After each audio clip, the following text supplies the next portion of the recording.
Welcome back to another episode of the Fifth Quarter Podcast. I'm your host, Marcus Jones, the Bluff City Cowboy, coming to you live from Memphis, Tennessee. And we are back with a Victory Wednesday today as we celebrate the Cowboys going to Pittsburgh and beating the Pittsburgh Steelers 2017. So we got a lot to talk about from that game. And we also have a very big matchup this week against the Detroit Lions. So I hope you guys are ready for a very interactive show. As always, the show is fueled by the Fifth Quarter Nation. So make sure you guys get your questions in, get in the comments. Let me know what you thought about this week's game, as well as the game that just passed with the Pittsburgh Steelers. And as I wait for you guys to join us, if you haven't done so already, please make sure that you share this broadcast. Share it to your personal page. Share it to your favorite Dallas Cowboys group or page. If you guys are watching from DC4L, which it looks like most of you guys are, be sure to go to YouTube, hit that subscribe button for the DC4L YouTube channel. Also, go find me on YouTube at Bluff City Cowboys. Hit that subscribe button there as well. And for you guys who are watching from Twitter, as well as my Bluff City Cowboys page, if you guys haven't done so already, make sure you go to YouTube and subscribe also. And also go over to the DC4L Facebook page. Hit that like button. It's a lot of great conversation going on in there. It's a safe space for Cowboys fans. Everything is monitored continuously, so there's not a lot of hate speech. There's not a lot of name calling, and great prizes, great giveaways. Overall, just a great safe space for Cowboys fans to speak their mind about what they think about their team. All right, I see I got a couple of people in the comments already. Got a regular joining us, Jeff. Thank you for joining. I see we got my guy Terry Rudd joining. Terry, thank you for joining. I guess you're coming to get some last minute notes leading up to that Niners game in 2 weeks. So we appreciate you tuning in. Yusuf Nakuda, I think I pronounced it correctly. Thank you for joining. And guys, make sure that you follow Yusuf's lead. Go over to YouTube, hit that subscribe button, hit that bell so that you can be updated for any future Fifth Quarter podcast episodes or videos that may be posted. And I'm going to put my YouTube in the comments. So at some point during the show or after the show, you guys can go over, take a few seconds, hit that subscribe button. Let me know what you guys think. Okay, guys. So I started a little bit late. I don't know if you guys know this, but I'm the media director for my church, and I have to do the virtual Bible study. Bible study ran late tonight. First of all, prayers up to the people who are experiencing Hurricane Milton. That was a long prayer session for those people. So we started a little bit late, but we're here now, and we got a full hour show of Dallas Cowboys sports talk. So let's go ahead and get into it. Everybody who's watching, be sure to get in those comments. Let me know your thoughts. As always, the show is fueled by Fifth Quarter and Cowboys Nation. So let's start the show off with a quick game recap of Sunday night's game against the Pittsburgh Steelers. Game recap.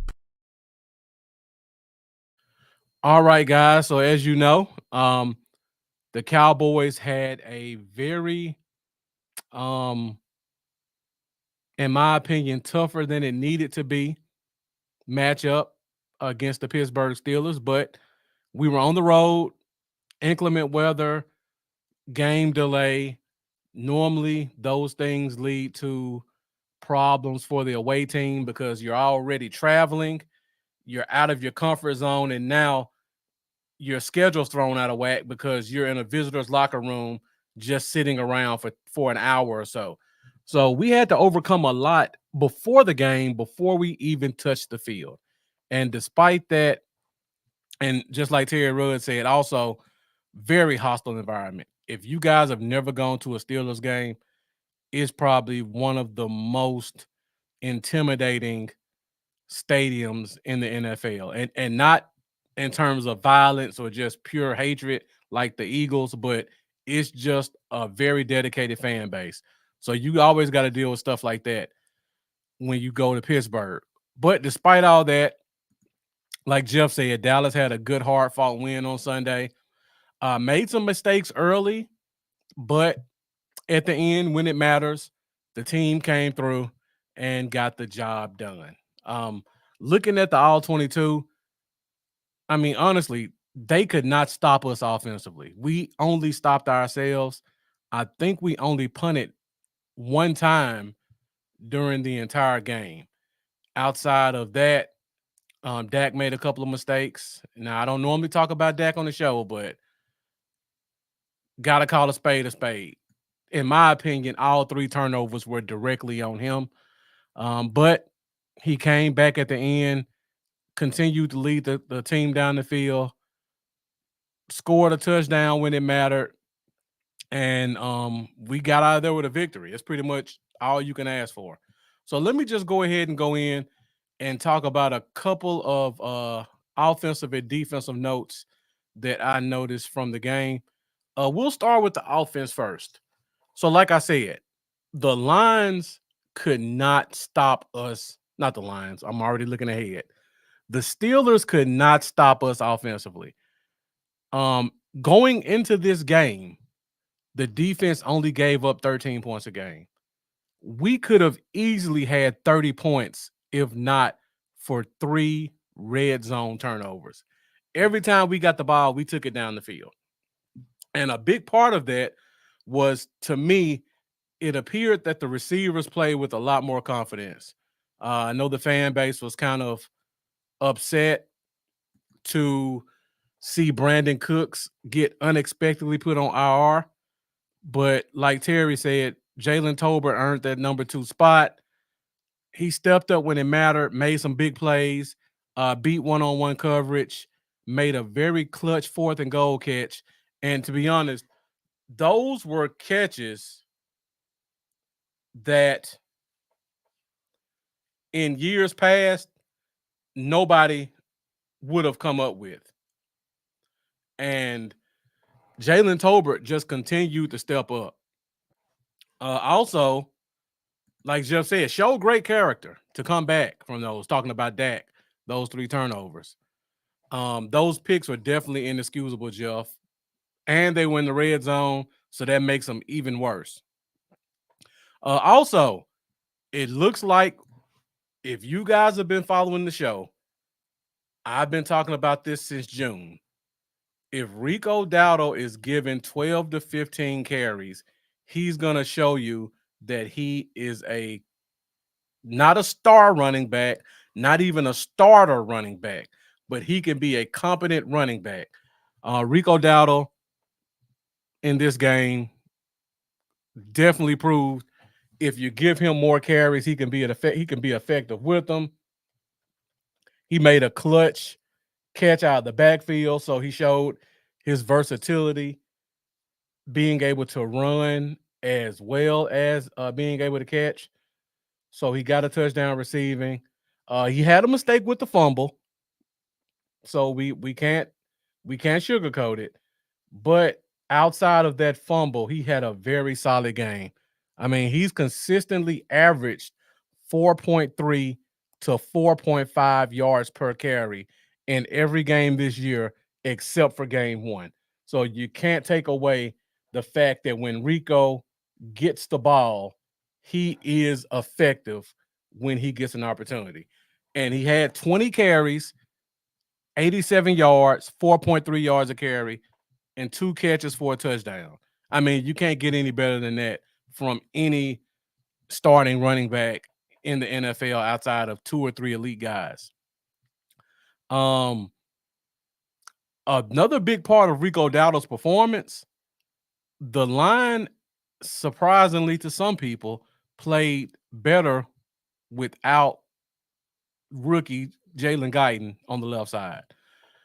And I attribute that mostly to the fact that we need Terrence Steele to be a better player. And now the reason I say that, and people want to give Jalen Guyton a hard time, saying he's not ready for the bright lights yet. That could be true. That definitely could be true. But the problem that I noticed was in the past 2 weeks, even though Jalen Guyton's a rookie, we're still sending help to Terrence Steele's side. To me, that's a problem. Terrence Steele is a 4-year vet. He's 2 years removed from surgery. He's on the right side of the offensive line. He's playing next to an All-Pro. We should not have to send help consistently to his side. If we were able to send help more to Jalen Guyton's side to help him be more effective, I think we would see a much better offensive line. And the reason the offensive line looked better is because you're still sending all your help to Terrence Steele's side, which helped him out tremendously. You don't have to send help to Tyler Smith's side. So now the offensive line looks more balanced. So I know people want to say Jalen Guyton's the problem. I'm sorry, I keep saying Jalen. Thank you, Jeff. I know people keep saying Tyler Guyton is the problem, but I feel like the bigger problem is we're not able to send a rookie on the left side the help that he deserves in a game because Terrence Steele still needs so much assistance. So hopefully they start sending Tyler Guyton more help in the future and help him to progress, because at this point we need his confidence to be built up more than Terrence Steele. Steele is what he is. But you can't have a guy like a Tyler Guyton over there taking punishment from defensive ends, and then you don't have anything to build up in the offseason. Let's see. Any other comments? Yeah, Zeke, I agree. Zeke probably would have punched that in for a touchdown. The only problem I see with Rico Dowdle, he does have problems with vision. He has a tendency to try to run it inside when the play is on the outside and vice versa. That's one of those things we have to deal with. That's why he's just a good player and not a legitimate starting running back. That could come with time because, as we all know, running backs only get better with more reps. And it looks like Rico is one of those type of running backs. But those are still some things we have to be wary of when you're dealing with a player like that. Jeff says maybe when Udoga comes back, Udoga, you never know. You never know. Maybe Udoga steps in and plays on left tackle. If it were me, I would definitely slow play Tyler Guyton's injury, give him another week off, go into the bye week. It seems like the team somehow works magic every bye week, and players who were average before the bye week come out and look miraculous. So let's let them slow play it this week. I know they're probably not going to do it, but let them get through this week, go to the bye week, sit down with them, evaluate where his problems are, let him work with Duke Manyweather a little bit and see if he can come out in the second half of the season looking like a stud, like it appears a lot of our players normally do.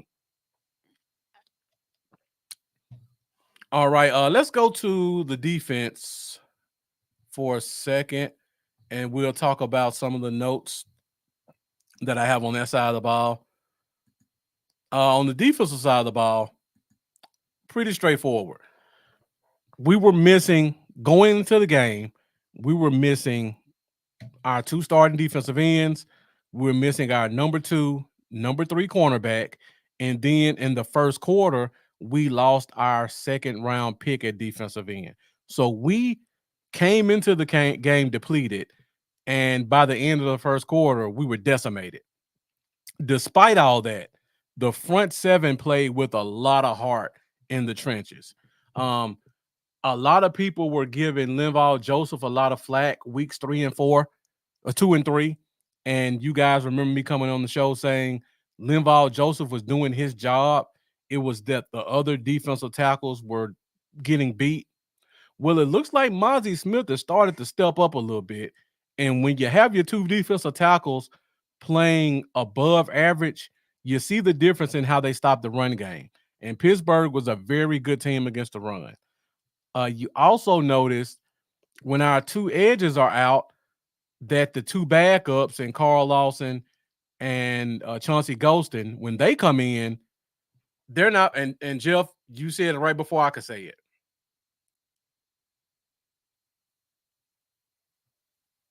So the defense was not playing hero ball.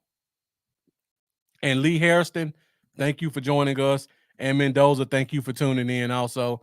And Ray Dean, I haven't forgot the kicker because special teams definitely matters. Our kicker is definitely a stud. So back to the defense. Like I was saying, defensive tackles are playing with a lot of power, holding the line of scrimmage. The defensive ends, the backups, they're not taking the cheese. And what I mean by that is when you have a mobile quarterback like a Justin Fields, they were not anxious to rush upfield and give him running lanes.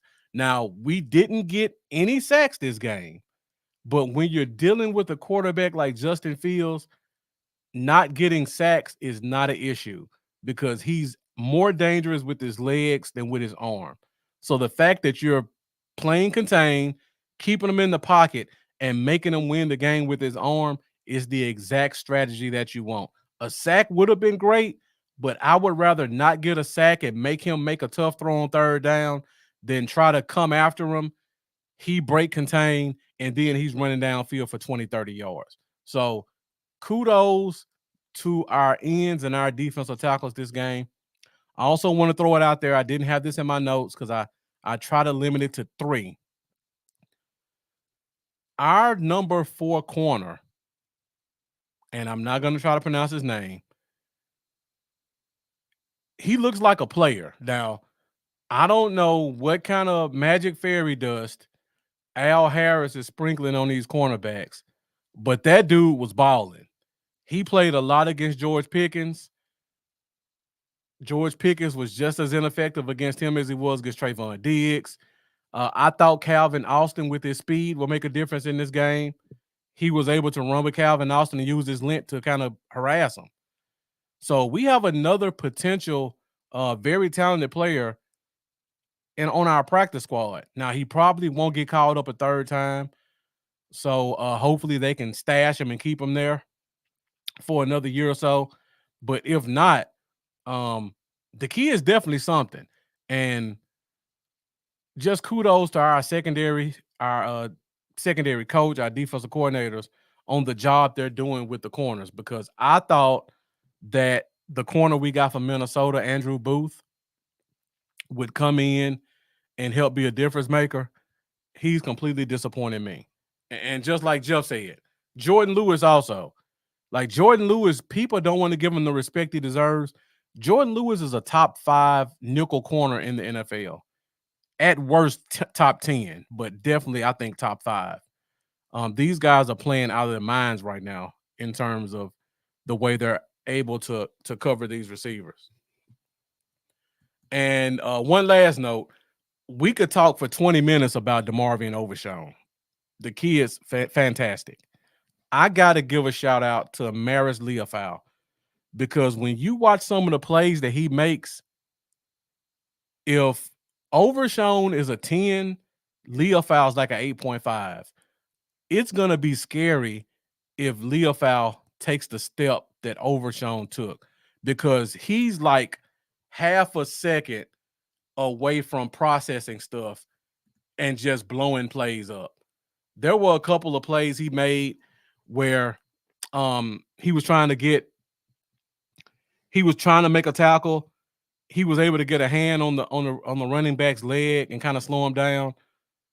If he was just a half a second faster, that's a 4-yard loss. There were a couple of plays where he was out in coverage in space, and he was right there to make the tackle, try to punch the ball out. The kid has it, and I'm just looking forward to seeing him progress the rest of this year and seeing what he can do next year. And just like Jeff said, they also used him as a rusher, double A gap blitzes, outside rushing. So you have an all-around player here. Physical, plays a little with his hair on fire, fast, smart. These guys are really going to be something in a couple of years. All right, so that's pretty much all I have for the Steelers game. Great victory. A lot of people counted us out. I was even doubting us myself, honestly. And like I said on the pregame show, if we got into a situation where both teams scored over 20, I think we lose that game. I said it had to be a sloppy game. I said no more than one team could score over 20 for us to win, and the score was 20-17. So they definitely played their game plan to perfection. And now we come in with another very capable offense with some very talented skill players in the Detroit Lions. But before we look ahead to Detroit, we got to give a shout out to our player of the week. And this week, we could have gone a couple directions. Even though Dak made some mistakes, he stepped up big at the end. Jalen Tolbert with the game-winning catch, made a couple of key catches. But I got to give player of the week to Rico Dowdle. Like, having a running game in a sloppy game like this made all the difference. So that's a couple of plays where he got shot for a yard or two, but as you can see, runs inside, bounces outside, makes a big play. Reading his blockers, did a great job of getting to the second level. Always fell forward. There were never any negative yardages with him. So you run it on first down, he gets 1 yard. On second down, he comes back and gives you 3 or 4. He was working in the screen game. Again, just explosive 4 or 5 yard runs. Keep the chains moving, keep the game competitive, making key first downs in a game where first downs were extremely important. So I just got to give a shout out to Rico Dowdle. The team trusted him to step up and make some plays. Darren Green, just like you said, he refuses to. It's not that he refuses to commit to the run game, Darren Green, and that's a part of the problem. The problem to me is he refused to commit to the best runner. Now, Deuce Vaughn is a good story. I like Deuce Vaughn. I think he's a great player out of college. He's not an NFL player, plain and simple. At least not for this offense. I had faith that Zeke had another year, that he could maybe dig deep, tap into a little bit of 20. I don't even need 2018 Zeke. Tap into a little bit of 2020 Zeke without the fumbles. I thought he could give us that. It's quite clear that he can't. We tried to use Hunter Lepke to give us a little bit of extra juice. Hunter Lepke's a fullback. He's a great blocker. He's good in spurts, but he shouldn't be used much. Rico Dowdle is our explosive runner. Keep giving him the ball. He may give you 1 yard on first down, but as you can see right here, he's giving you 7 yards on second down. So you keep letting him get a rhythm, let him keep getting the ball, and let's use this big, strong offensive line to make things happen. There's the fumble. Could have been a big problem if he went outside right here. Was an easy touchdown. But like I said, he's not perfect. He still has issues with finding the right running lanes. But he's always going to give you effort. He's always going to be explosive. And he's going to make sure that he's moving forward. That's pretty much all you can ask for a running back. And Jeff, yeah, another shout out, Tyler Smith. You guys remember years past when Zach Martin said, I refuse to go out to tackle. Tyler Smith did it in the game without a problem. Help open up the run game, help solidify the offensive line. So definitely shout out to him also. So we're at 25 minutes, 9:05. Views are still going up. So thank you guys for joining us. If you haven't done so already, get in the comments. Let me know what your thoughts are about this game. If you haven't done so already, hit that like button. The likes and the views are pretty much even. So thank you guys for that. If you get a chance, go hit that subscribe button. Bluff City Cowboys, DC4L Facebook group. Help us to get our numbers up. Thank you for joining us. Amanda Ride saying leave Tyler at left tackle or we ride. And shouts out to my guy Marlo joining us. Marlon joining us in the comments, snuck in late, but definitely appreciate you tuning in.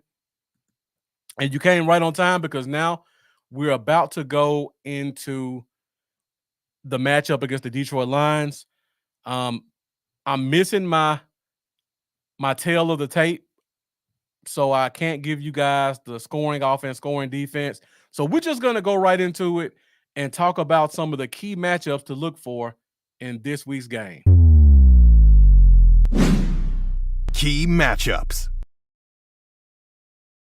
So if you guys heard me talking earlier in the show, you heard me say one of the biggest problems with our offensive line and Tyler Guyton is that we have a rookie on the left side, but we still have to send a lot of help to the right side to Terrence Steele.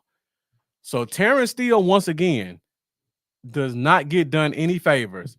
Aiden Hutchinson right now is leading the NFL in sacks. He's one of those guys who plays predominantly on the right side of the offensive line. He's not he's like a TJ Watt. He doesn't switch sides. He finds the weakness on that side, and he likes to keep his technique crisp, so he does not move sides a lot. So Terrence Steele is going to have to see a lot of Aiden Hutchinson. So, of course, we're going to send a lot of help over there with running backs, tight ends, slot receivers, trying to help Terrence Steele out. Looking at the injury report, it appears that Tyler Guyton was a full participant at practice today on Wednesday, which pretty much tells me he's going to start on Sunday. So Tyler Guyton and this matchup against Aiden Hutchinson is going to be extremely important.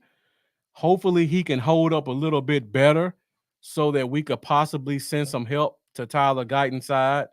Now, Tyler Guyton is playing against defensive end Josh Paschal, a former Kentucky guy. Hasn't really done much this year.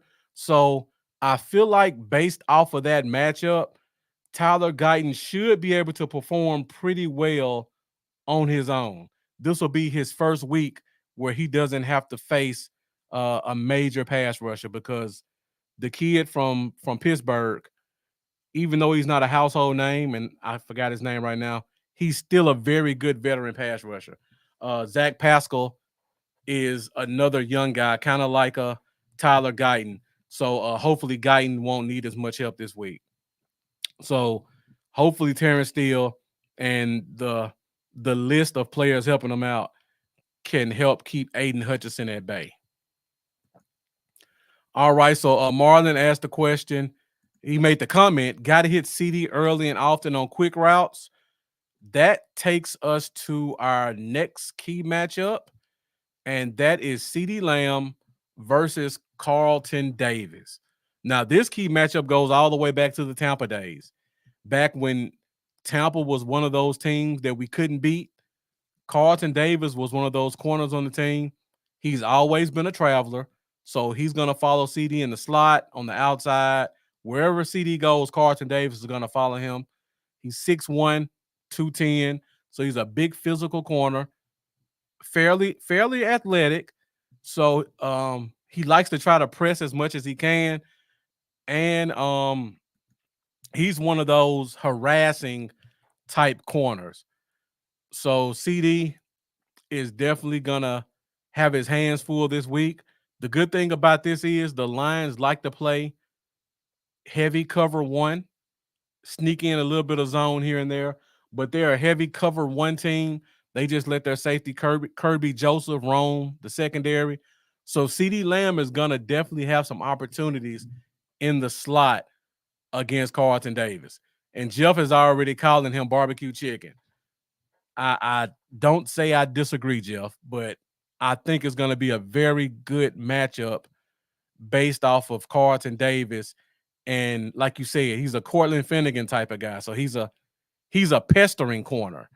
Um, he's gonna make up with talent with feistiness, and he's a big corner. So when CD catches a ball, he's gonna get extra push here and there.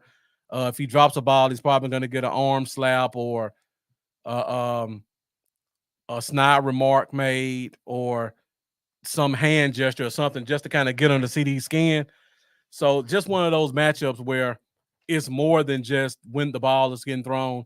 It's going to be a full mental chess match with a guy like Carlton Davis, and I'm looking forward to seeing it. All right, so it's not a lot of key matchups this game. The four that I have picked out are going to be extremely important to me to the outcome. Both teams really lean on their stars. So the one or two best players on the team are the guys who are going to be the biggest matchups to watch. The other matchup to pay attention to, Jahmyr Gibbs versus DeMarvion Overshown. So when I look at the Lions play, the Lions are the most balanced team in the NFL. They run as much as they pass. So when you watch the game, it's completely noticeable. So I went back and looked at the stats, and the Lions are 51 and a half, 52% pass, 48, 49.5 run. So you're not going to find a more balanced team in the NFL. And a part of that balance comes from Jahmyr Gibbs because they like to use him running the ball. They like to use him in space as a receiver. And DeMarvion Overshown is going to be the guy tasked with stopping him on those outside runs as well as covering him out of the backfield. So this is definitely going to be a great matchup of two young, extremely athletic players on both sides of the ball. And I'm looking forward to seeing this one also because Jahmyr Gibbs has game-breaking potential anytime he's near the ball.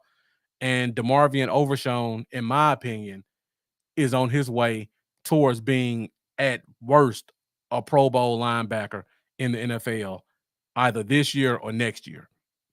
So this is definitely a great matchup to pay attention to. And Marlon saying Montgomery, Gibbs, and Williams will be the guys to watch. We'll talk about Jameson Williams in a minute, but let's go ahead. And we're making really good time today. I'm pretty much done with my key matchups, and we're going to go into our X factors. So keep those comments coming in. Mendoza bringing up another good one, talking about Brian Branch, the corner / safety for the Lions, versus Jake Ferguson. That's another really good one I should have put up here, Mendoza. Thank you for catching that one. Because like I said, the Lions like to play a lot of cover one where they just let their safety Kirby Joseph roam. So Brian Branch is a great cover safety, played corner in college at Alabama. They're going to let him play a little bit against Jake Ferguson one-on-one. Well, quite a bit, actually. And then throw in the occasional help from a linebacker.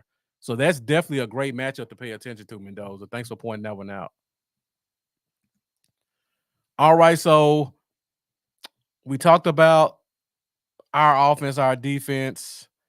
We talked about Carlton Davis. The last one that I have that I think is going to be the most interesting one is Jordan Lewis versus Amon-Ra St. Brown. You won't find a feistier corner in the NFL than Jordan Lewis. Jeff brought up the Cortland Finnegan type. Jordan Lewis has been that type of guy for the past 2 or 3 years when healthy. And you won't find a more tenacious, passionate wide receiver than Amon-Ra St. Brown. Both of these guys are like 5'11". Both of them play above their size. They're both very chippy players. Amon-Ra likes to play a lot in the slot, so he's going to see a lot of Jordan Lewis.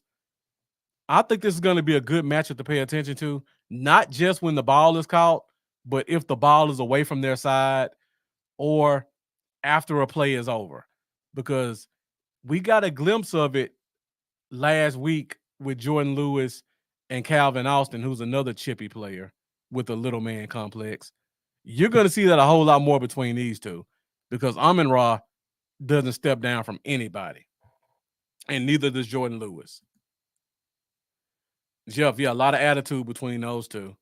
And Brandon Perez saying, let's not forget they're mad about the ending of the last time the Cowboys played the Lions. That's definitely true. There's going to be a very different mentality when it comes to the Lions this year because last year they felt like they got robbed. They gave up a huge play to CeeDee Lamb. They probably feel like if we didn't have that blown call at the end, we didn't give up that blown play to CD, we win this game easily. And they're at home now. So I'm expecting to see a different type of Lions team than they've been showing so far this year. So we got Keitho joining us saying Amon-Ra first down. So I'm assuming you're a Detroit Lions fan. So Keitho, we do welcome other teams fans in here. So thank you for joining us. If you have any questions or comments you'd like to discuss, feel free to put them in the comments. We are open to having a football conversation. This is not just a Cowboy show, it's a football show. And a lot of our viewers are very knowledgeable about the NFL in general. So feel free to leave questions and comments whenever you like. Okay, so those are my 4 major key matchups. As I mentioned before, I would have probably had the tackle Penei Sewell versus Micah Parsons, but that one's out. And Keitho asked the question as I bring that up. No, Micah Parsons will not be playing. Micah Parsons had a high ankle sprain 2 weeks ago. So they're projecting him to come back after the bye week. He's trying to go out there on the practice field right now and do what he can, but I highly doubt he's able to play this week. So, like I was saying, you could have had Penei Sewell versus Micah Parsons. You could have had DeRon Bland versus Jameson Williams. There are some matchups that we could have had that aren't out there. Texas Boy asked a question. They not acting like the refs didn't cheat for the Lions. Hutch trip calling it on the Cowboys tight end. That was a messed up play, but Texas Roy, I'm the type of person, I don't think you can let the refs determine the outcome of a game. If you as a team let it get to that point, I think it's your fault. You should handle your business early so that the refs can't take it away from you. Similar to that, the game last year with the 2-point conversion, where the Lions basically screwed themselves trying to be creative and didn't follow the letter of the law. So Keitho asked the questions, are we worried about the run game? I would say yes and no, Keitho. I would say yes because the first 3 weeks of the season, we were historically bad. But the last 2 weeks, the team has been probably top 3 in terms of stopping the run. I'm gonna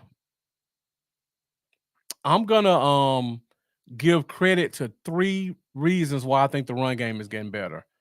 Number 1, and this one is an unsung hero type of thing. 2 weeks ago, they signed Carlos Watkins. Underrated signing, not playing a lot of snaps. But if you guys remember Carlos Watkins from his last time in Dallas, he was known as a locker room guy. He was known as a leader on the sideline, and he's always been known for his high amount of passion and his ability to play the run. So I just feel like bringing a guy like that back is having a positive impact on the rest of our front 4 because you've got a guy who emphasizes stopping the run, and he may be giving guys tips here and there to kind of help them along their path. I don't think it's a coincidence that the 2 weeks since he's been signed, the front 4, particularly the defensive tackles, have looked better. Secondly, I'll also say we have a new scheme. Mike Zimmer's bringing in his new scheme. We basically had no preseason. So we have to treat the first 3 to 4 weeks of the regular season like preseason. So we go through those first 3 weeks. Weeks 4 and 5, we start to look a lot better. So I would say, Keto, week 6 this week, this is the week where I'll say either the defense is starting to pick up on the new scheme, or we just had 2 good matchups and we took advantage of it, because the Giants were down to their backup running back, and the Giants running game without Saquon has been historically bad anyway, and they don't have a quarterback that you respect to throw the ball, so you're not really respecting the pass. And then Pittsburgh, their 2 explosive running backs were out. Najee Harris is not known for being an explosive running back, and again, you're not afraid of their quarterback passing the ball, so you're going to play the run heavy. This is the first week since Baltimore that you have a pure pocket passing quarterback and 2 very good running backs and a team that runs the ball 50% of the time. So we're going to find out this week if the scheme is starting to get implemented the way it should be, or if we just had 2 good weeks against 2 bad quarterbacks and we weren't concerned about the pass. Jeff asked a great question. Well, Jeff said, yes, we are worried, but I'm more yes and no. This game will be very telling to me. So we'll definitely see where we are after this Lions game, because they have a physical back and they have a speed back and they run the ball a lot. So we're going to see both variations and we're going to see it a lot. So Jeff asked the question, is there a decision to be made on defense once the stars come back? I actually just had this conversation with the admin of the DC4L group before the show started. So I talked about the cornerback that's on the practice squad, and I'm not going to butcher his name. Ojalarie, I think. That might be pretty close. He's been playing very well, veteran corner. They're probably not going to bring him back up to the active roster again. Kalen Carson has missed 3 weeks, but the 2 weeks he played, he looked well. When Deron Bland comes back, and thank you for that, Keitho. Definitely appreciate that from another fan base. And you feel free to subscribe as well. Even if you don't watch, we'll still take the engagement. So I appreciate it. So I was talking about the cornerbacks and Jeff's question. Kalen Carson played well when he played. He's been injured. When we come back from the bye week, let me backtrack. Deron Bland was a full participant today in practice. I just said it with Tyler Guyton. When a guy's a full participant in practice on Wednesday, that's a very strong indicator that he's going to play that week. Now, the team may just kind of ramp him up a little bit and then save him for week 8 against the Niners. But my guess is we're going to see Deron Bland play even in a limited phase this week, just to kind of get him out there to run around a little bit, knock the rust off. After the bye week, we've got Trayvon Diggs, Kalen Carson, Deron Bland, Jordan Lewis, who's playing like a top 5 nickelback. Somebody's going to the bench because our top 3 corners play minimum 90% of the snaps. So we're going to have a very good corner who's going to be on the bench. So that's one question, Jeff.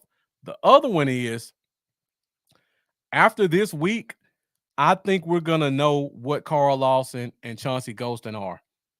And if those guys play well and they're playing the run well, and one of them happens to get a sack, you're going to have to ask yourself, when Micah Parsons come back, are we going to start running more base defense and playing Micah like a Sam that's blitzing and playing the run? Are we going to put him back at edge? I don't think D-Law's coming back this year, so I don't even think that's a discussion to have, personally. I don't think D-Law's playing the rest of the year. We've probably seen him in a Cowboys uniform for the last time. But when Nealon comes back, he's a rookie. You're gonna try to lean on him for next year. Do you throw him back out there, or do you roll with the hot hand who's gonna probably have about 4 or 5 weeks to put some good tape on the field? Let's see. James Bowie, I answered your question. Deron Bland was a full participant in practice today, which to me is a strong indicator that he's going to play. So, James Bowie, pay attention to the injury report for tomorrow. If Deron Bland is a full participant again tomorrow, that's a very strong indicator he's going to play on Sunday.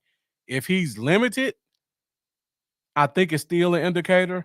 But if he's going to play, if he's not going to play, I would expect him to be limited for Thursday and Friday. But if he's a full participant today and tomorrow, he's playing. No question.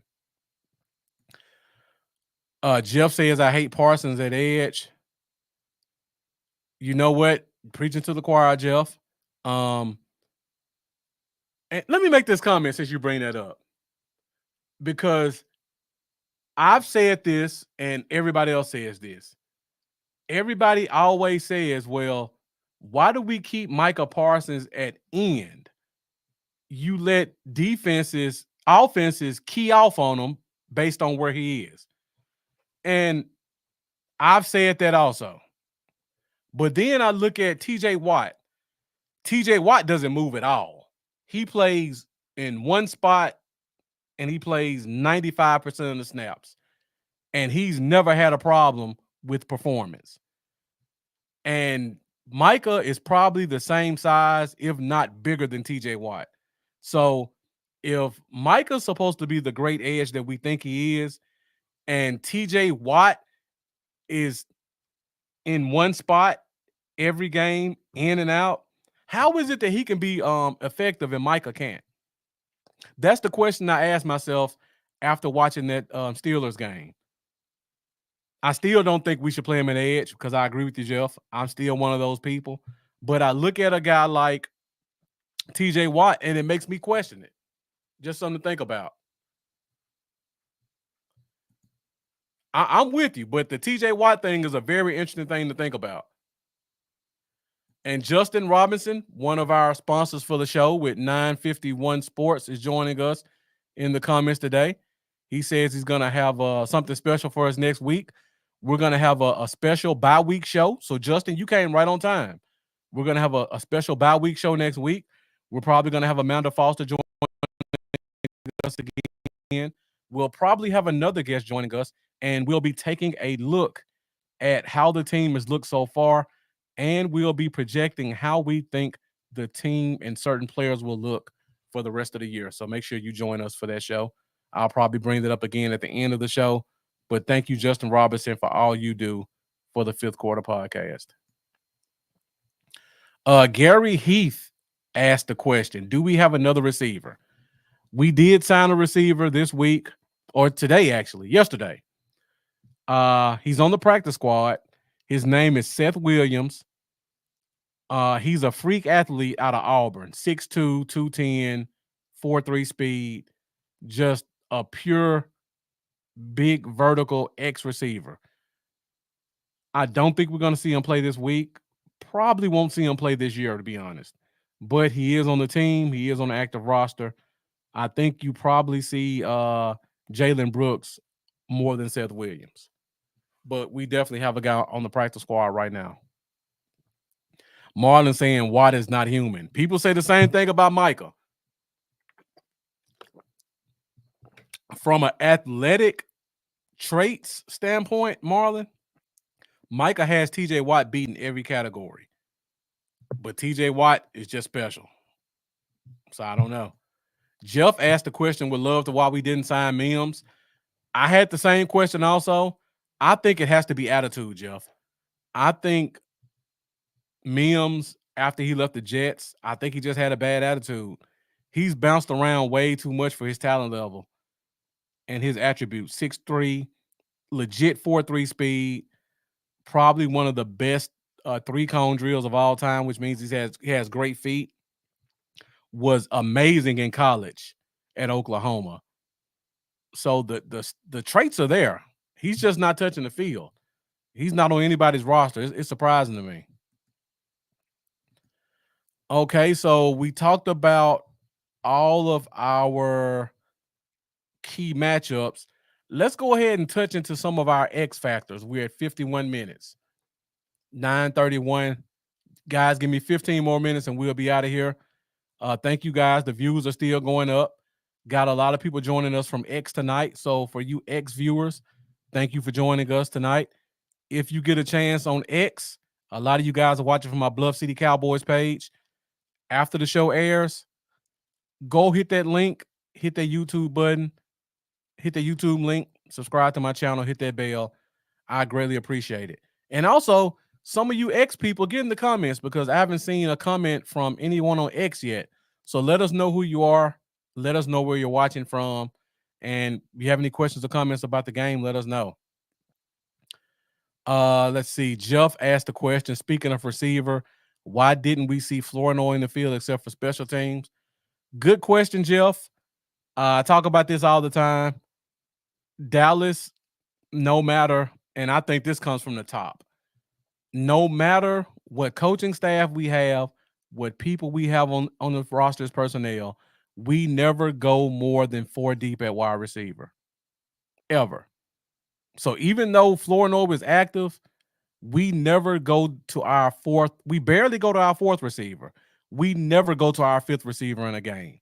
So unless Flournoy can somehow leapfrog Jalen Brooks or Cavante Turpin, in my opinion, you're not going to see him in a game. He's just an active guy in case of emergency. The team has always operated that way, no matter who the fourth or fifth receiver is. Cedric Wilson, Noah Brown, going all the way back to Miles Austin. When you have a good fourth or fifth receiver, you're not going to see him on the field in Dallas. Marlon has Fergie is one of our X factors. I don't think Ferguson is an X factor, Marlon. I think he's a key part of the offense.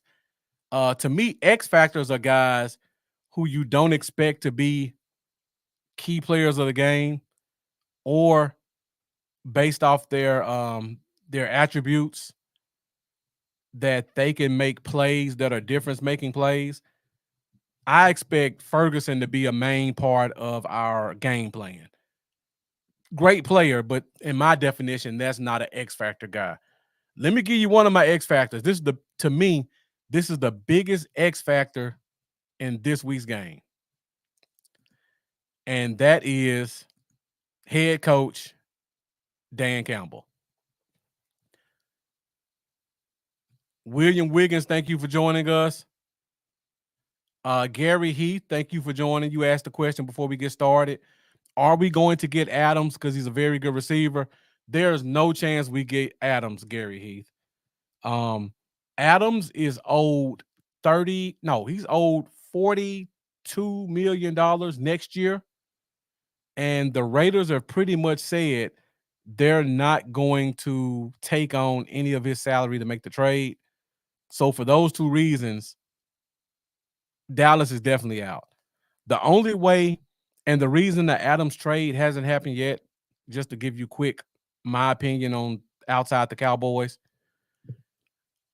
Davante Adams has two teams he likes. One, he likes his best friend, Derek Carr in New Orleans. Derek Carr just got hurt. We don't know how long he's out. To me, that makes the Saints out. So now, two, you've got his quarterback, Aaron Rodgers. Now, the problem with that is there's no competition for Adams. So now I'm pretty sure from the Jet side, they're saying, if you want to get rid of him, we're the only show in town. And the Raiders are saying, no, we're not going to give in because he wants to come there. You're going to have to take on some of his salary. You're going to have to give us compensation. And it's at a point right now that they just said Davante Adams is not playing this week. So I wouldn't be shocked if they're trying to send Adams a message and just sit him out until he gives in, and possibly the Jets also give in. And a lot of crazy stuff this week. Adams is out. He's not injured.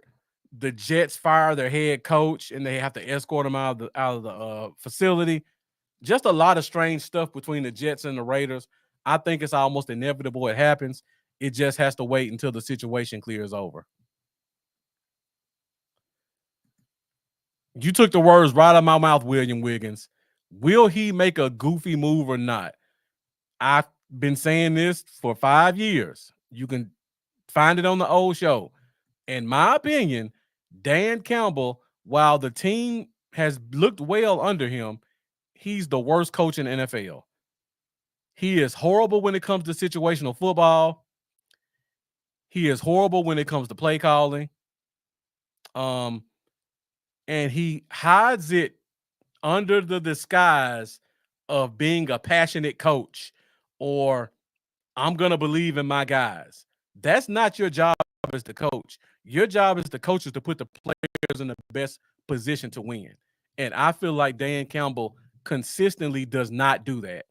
He just has some extremely talented players on his roster and a great group of coordinators that make him look very good. But when it's time for a decision to be made, he's going to mess up the time. He's going to mess up a trick play. He's going to go for it on 4 down when he shouldn't. He's going to pass the ball when he's supposed to run because you can see him calling plays. He's going to do a lot. Now, if he can get out of his own head and just let it be talent for talent, I don't think we have a shot, honestly. But my boy Dan Campbell never lets me down. So Dan Campbell, to me, is my biggest X factor in this game. I said it last year. The game's going to be close. Dan Campbell's going to do something stupid to keep us in this game. And I'll be damned if he didn't on that stupid 2-point conversion when they could have tied and went to overtime. So Dan Campbell's definitely one of those. Marlon saying they may have the best GM in the game. He's definitely up there. They got some great coordinators also. Carl Studel asking the question, the rumor of Cooper coming back. We're going to have to see how this plays out, Carl. Amari Cooper definitely will not be a Brown at the trade deadline. The question is, where will he go? It's going to be a lot of takers for him.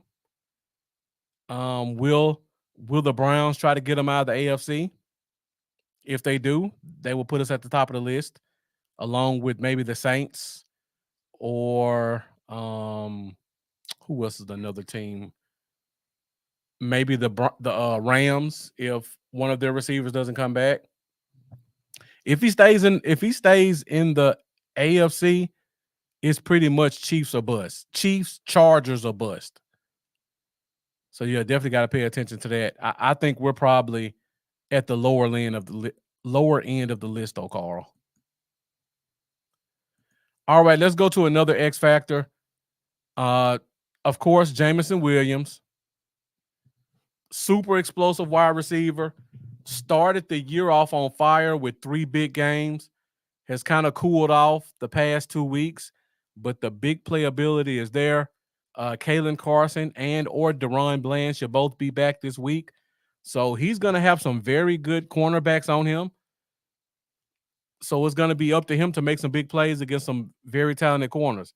If he does, it's definitely going to be a difference-making point in the game. So got to put Jameson Williams up there as an X factor. Now, I see a couple of people put Turpin. Let me see. I think it was Marlon that put Turpin. Jeff says special teams and offense. Marlon says I was going to say Turpin. You know what? I'm tired of saying Turpin as an X factor. I said it pretty much every game last year.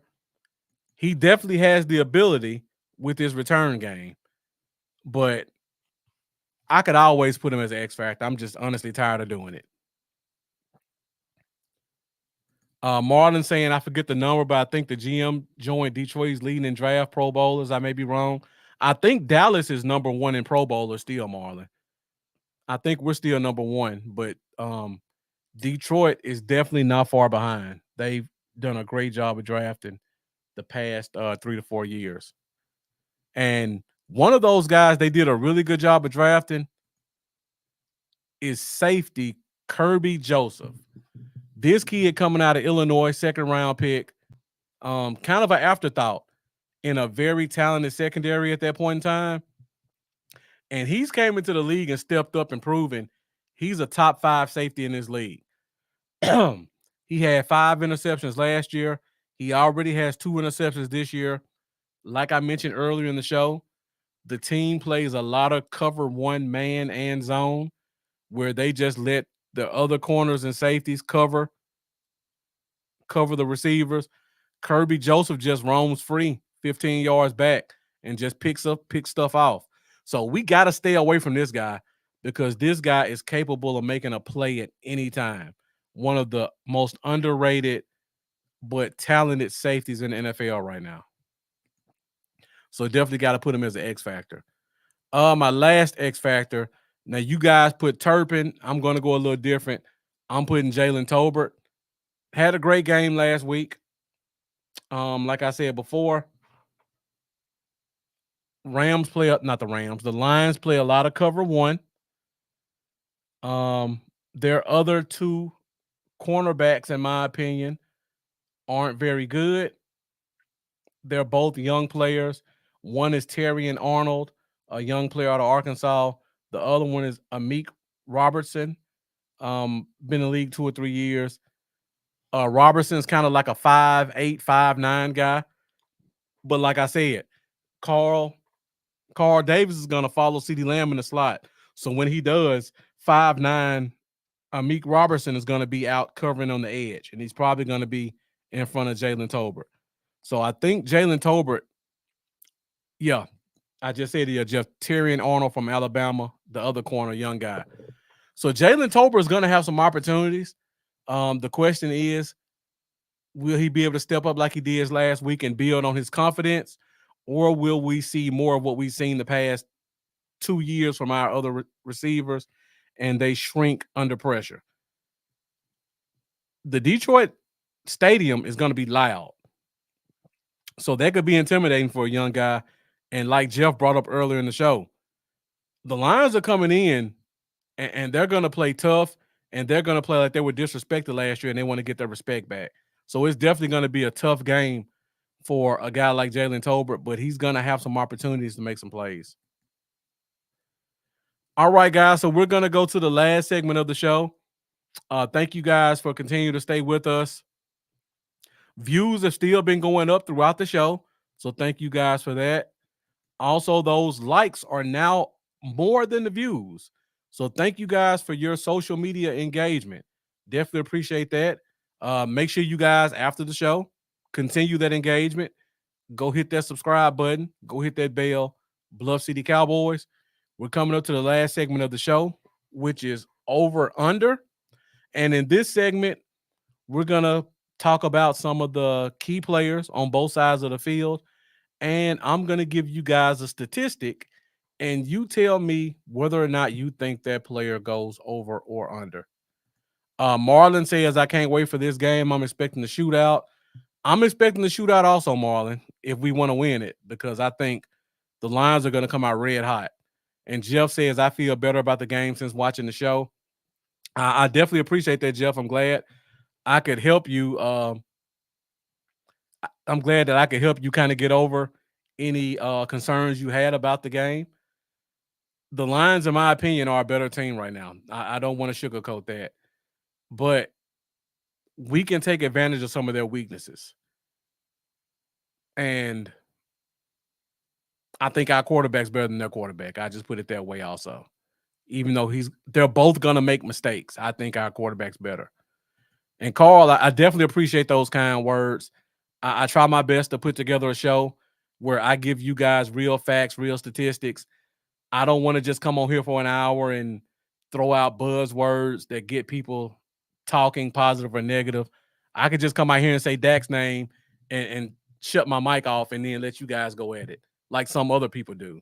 Or I could come up with some hot take that's opposing to what's reality and then just argue with you guys. But that's not how I like to operate.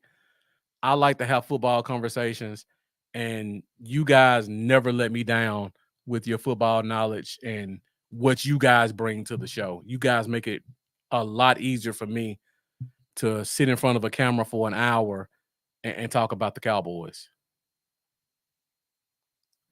Marlon saying quiet as kept. Detroit may have been the most talented in the league right now. They're definitely up there. Offensive line, nobody better.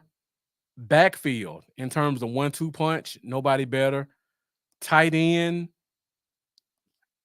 top 5 at worst. Secondary, safeties are definitely top 5. Corners leave a lot to be desired. Linebackers, they got some smart physical linebackers. They have an overall very good team. Gary, he's saying, I hope Dak plays a lot better than he did Sunday. If Dak can play how he did outside of those 3 turnovers, it's going to be a hard game for Detroit. Because outside of those 3 boneheaded mistakes, Dak was flawless in that game. So definitely looking forward to seeing what Dak can do. But let's go to these over-unders really quick. We're at an hour. We're at 9:47. I want to get out of here by 10. Let's get into these over-unders. Let me know what you guys think.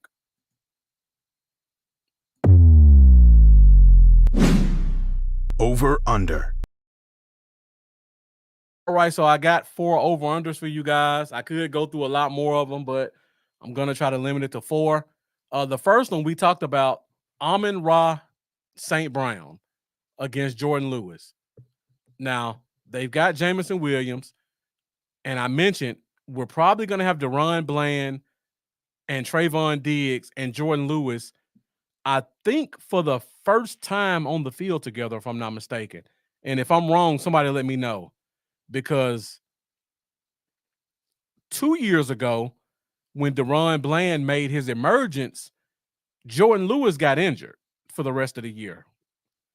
Then last year, Jordan Lewis came back, Deron Bland came back, Trayvon Diggs missed the season. So now this year, Lewis, Diggs are healthy, Deron Bland gets hurt. So I'm almost certain this is going to be the first week all 3 of our starting corners play together in an NFL game. Over under 70 yards. Marlon says under. The Lunatic, thank you for joining us, saying over. Jeff says under 60, but he gets a touchdown and probably 6+ catches. I can live with that, Jeff.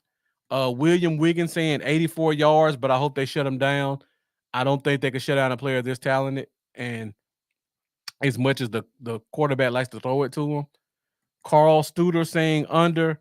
Gary Heath saying over. I'm leaning with you, Jeff. I could see 6-7 catches, 62, 63 yards, sneak a touchdown in. Not under 70 yards, but still a very good game. All right, so we talked about their big receiver. Let's go to our big play receiver, CeeDee Lamb. CeeDee Lamb has been relatively quiet this season outside of a few chunk plays. Now, like I said, he's going to get a lot of attention from Carlton Davis, as well as the safety, Brian Branch, and the linebackers. Over under 80 yards receiving for CeeDee Lamb. Marlon has over easy. Let me bring up this statistic. CeeDee Lamb in the first half of all the games has averaged 60 yards a game. In the second half of these games, he's averaged 9 yards. So he's been balling first half and then disappearing second half. Just something to remember. The Lunatic saying over, barely by 5 yards. Jeff has him as 100+ and a touchdown or 2. I would love to see that, Jeff. Brandon Perez over. Gary, he's saying over very easily. Okay. Like the confidence, Gary Heath. William Wiggins saying over. He's definitely due. And everybody thinking Dak, him, and Beefin are just going to make it better. That's a great point. One of those squeaky wheel gets the oil situations. Everybody's saying CeeDee Lamb's clamoring for the ball. And hopefully this will be a game where Dak kind of obliges. Carl Studel, 85 and a touchdown each half. So Carl Studel giving us his bold prediction early. I'll make a note of that. If you want to come back and join us for the pregame show, Carl, be sure to bring that back up again. Mendoza saying he agrees with the lunatic, which is barely over by 5 yards. Marlon saying Lions will give a big play. They always do. That's something they definitely do, Marlon. And it would be great to see CeeDee Lamb be the one to be the beneficiary of that. All right, so I got 3 more over-unders for you guys. Somebody brought up Jake Ferguson earlier in the show. Since Jake Ferguson has returned, he's averaging 7 catches for 53 yards. So over under 60 receiving yards for Jake Ferguson. He's going to be covered heavily by Brian Branch, super talented corner / safety. Average 60 yards, 50 yards a game so far. Marlon says over. William Wiggins saying I need some interceptions. Ain't really been a lot this year for us. That's true. But you got to remember, William, most teams didn't have to throw it against us. So that's one of the reasons why we haven't seen a lot of interceptions. The lunatic saying if I'm a Lions DC, Aaron Glenn, I make Jalen Tolbert beat me even though he did versus Pittsburgh. That would be my plan every week, the lunatic. But one thing I know about coordinators in the NFL, they all think that their game plan is the best and it can overcome any star player. And more times than not, they usually get burned by it. Brandon Perez says over. Jeff says over by 65. Gary Heath saying over for sure. So he's super confident in our passing game this week. Mendoza, William Wiggins saying over. Carl Studel saying under. Let's see. Carl, I think you and the lunatic are the only unders. So the lunatic saying he's our number 2 threat and will attract some attention. That could play both ways, the lunatic. He could get less attention, and like you said before, they could just try to make they could focus on Jalen Tolbert and make Jake Ferguson beat him on the interior. That could be an option as well.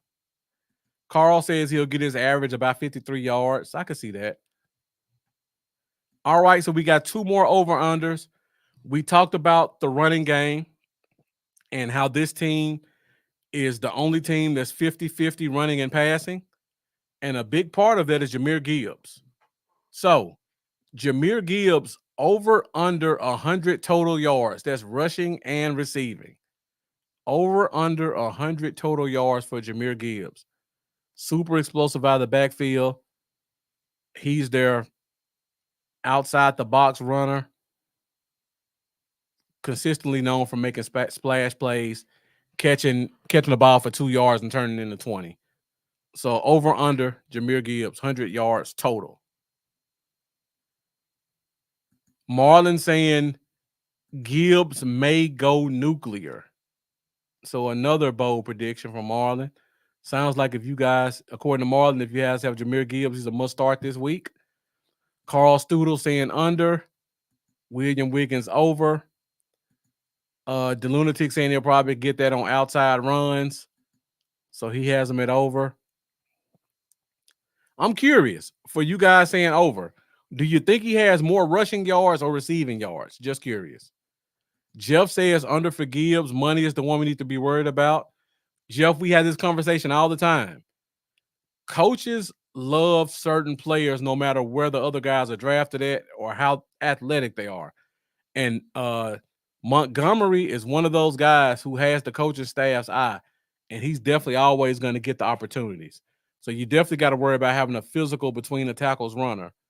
But I feel like watching the team the past 2 weeks, I feel like we can kind of neutralize Montgomery a little bit more than Gibbs, except for in the red zone, because Montgomery is a touchdown magnet when he's inside the 5. So Gary Heath, Brandon Perez both have under. We are at our last over-under for the night. Jeff says once he gets going, it's hard to stop him. Last over-under for the night. And as you guys know, for the last one, it's usually an either or. So I brought this up briefly in the show. I said one of the reasons I think we'll win is because our quarterback is better than their quarterback. So Dak Prescott is number 2 in passing yards in the NFL right now. Jared Goff is number 3. Who has more passing yards in this week's game? Dak Prescott, Jared Goff. Who has more passing yards? Let me know your thoughts in the comments. Mendoza coming in saying over 100 total yards for Gibbs. Let me know who has more passing yards. I can already tell Carl Studel, I was just about to say, based off of his responses to Tolbert, Ferguson, and Lamb, he definitely thinks it's going to be Dak. And right on time, Dak without a doubt. Moses Priego, Dak easy. Thank you for joining us, Moses. Looks like a new name. Looks like it's overwhelming for Dak. William Wiggins, Dak. AC Meredith, Dak. Mendoza, Dak. Marlo saying it's tough, but I'll roll with Dak. Jeff coming in with a Dak easily. We have to pass more than Detroit. Okay. Pretty much everybody's going Dak across the board. The lunatic coming with a wrinkle saying, I want Goff to have more because Detroit will be trailing most of the game. That would definitely be a good thing, the lunatic. Unfortunately, I think this game is going to be more shootout than one team coming from behind. Pause. Jeff saying Detroit has a better run game and will use it. That's a good point also. But maybe they want to build on Rico Dowdle's great run game last week, Jeff. You never know. Jeff, bold prediction. Inside the Lions dome, Aubrey breaks the field goal record. That would definitely be a good thing to do. Carl saying whoever has the ball last wins the game. Cowboys and Lions is always going to be like that. Marlo saying it's tough because Goff has multiple guys that can catch a 5-yard slant, take it to the house. That's definitely true. We don't have that, but I think we do. But we haven't shown anybody who can do it. The Lions have. Gary Heath asked the question, what TV channel Sunday and what time? I don't know, Gary Heath, but if I had to assume, because it's 2 NFC games, 2 NFC teams, it's definitely going to be on Fox. That's no question. It's a Fox game. So we're going to have to hear Tom Brady again. And because it's probably the best NFC matchup this week, I would be shocked if it's not at 3:30. And thank you, the lunatic. Absolutely has to be the game of the week. 2 NFC teams. NFC plays on Fox. AFC plays on CBS. The best game is always going to be at 3:30. So that pretty much answers your question. I didn't think y'all caught that. All right, so that's pretty much all I have for this week's show. So I definitely appreciate you guys tuning in as always. Great conversation tonight. I got started late.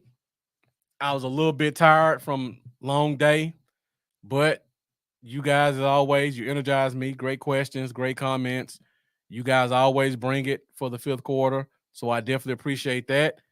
Be sure to join us this Sunday for our pregame show at 11:15. We'll give you all the last-minute news and notes going into the game. We'll let you know what players are going to be called up from the practice squad. It's going to be important because I think this might be the first week we get a chance to see Dalvin Cook. And if you guys just give me another minute, I'll tell you why. Now, Dallas has been giving us a lot of horse and pony show about we don't think Dalvin Cook's ready and this and that. When you look at the way the team has been the past 5 weeks, there was no chance for Dalvin Cook to get called up to the active roster. If you look at week 1, you're going to put in your special teams guy, Nick Vigil, and whoever else. That one's a given. So you're not going to play on week 1. Week 1, Carson gets hurt. And Bland's out. So week 2, you're going to bring up your the corner whose name I'm not going to pronounce, and your special teams guy. So that takes care of week 2. Special teams guys are always going to get called up from the practice squad, no matter what. So now you go to week 3. Week 3, we get a defensive end injury. So you got to bring up the defensive end. You got to bring up the cornerback again. So you can only bring up 2. Week 4, cornerbacks get hurt, defensive end still hurt. You bring up the corner and the defensive end again. You can only bring up 2. Week 5 last time, you bring up the corner, you bring up the defensive end. Now, this week, they cannot bring up the corner unless they sign him to the 53-man roster. So he's not going to be brought up this week. The defensive end, which is Carl Lawson, you either have to sign him to the 53-man roster or he can't be brought up. They sign him to the 53-man roster. The special teams guy, Nick Vigil, 3 weeks. Remember, I said that. 3 weeks. You either have to bring him on the roster or you can't bring him up. They signed Nick Vigil to the active roster. So now the 2 guys that you brought up every week are now on your roster. The cornerback has to be either put on the roster or he can't be brought up. So now you have 2 openings on your practice squad that you can bring guys up if you want to. To me, this is the first week that you can bring up Dalvin Cook because there's no other position on the practice squad that would make sense to bring up if you bring up any. You could maybe bring up